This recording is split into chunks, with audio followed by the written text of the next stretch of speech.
Phone call తో మీ బంగారాన్ని విడిపించి ప్రెజెంట్ మార్కెట్ రేట్ కే కొని బ్యాలెన్స్ అమౌంట్ ని క్యాష్ గా లేకపోతే సమానమైన బంగారాన్ని మీకిస్తుంది అక్షయ గోల్డ్ హబ్.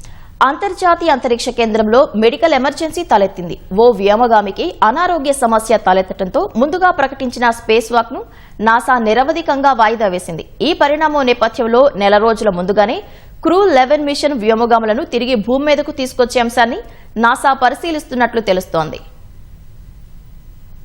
ఈ ఏడాది తొలి స్పేస్ వాక్ ను నాసా ఇటీవల ప్రకటించింది. అమెరికా కాలమానం ప్రకారం శుక్రవారం వ్యోమగాములు మైక్ ఫిన్సీ, జెనా కార్డ్మన్ 6.5 గంటల పాటు స్పేస్ వాక్ చేయనున్నట్లు వెల్లడించింది. అయితే చివరి నిమిషంలో నాసా నిలిపివేసింది. క్రూ 11 మిషన్ లోని ఓ వ్యోమగామికి మెడికల్ ఎమర్జెన్సీ తలెత్తడంతో స్పేస్ వాక్ ను నిరవధికంగా వాయిదా వేసినట్లు ప్రకటించింది. అయితే గోప్యతా కారణాలు, ప్రోటోకాల్ దృష్ట్యా ఆ వ్యోమగామి పేరు, వైద్య కారణాలను నాసా బయటపెట్టలేదు. క్రూ 11 మిషన్ లో 4 వ్యోమగాములు అంతర్జాతీయ అంతరిక్ష కేంద్రానికి వెళ్లారు. వారిలో మైక్ ఫిన్సీ, జెనా కార్డ్మన్ కూడా ఉన్నారు. వైద్య సమస్య తీవ్రమే అయినప్పటికీ వ్యోమగామి ఆరోగ్య పరిస్థితి నిలకడగా ఉందని నాసా వెల్లడించింది. తమ మిషన్ ను భద్రంగా నిర్వహించటానికే అత్యంత ప్రాధాన్యమిస్తున్నట్లు నాసా అధికార ప్రతినిధి చెప్పారు. అందుకోసం నెల రోజుల ముందుగా క్రూ 11 మిషన్ వ్యోమగాములను తిరిగి భూమి మీదకు తీసుకురావడం సహా అన్ని అంశాలను పరిశీలిస్తున్నట్లు తెలిపారు. షెడ్యూల్ కంటే ముందుగా మిషన్ ను ముగించడం 25 ఐఎస్ఎస్ చరిత్రలో ఇదే తొలిసారి అని తెలుస్తోంది.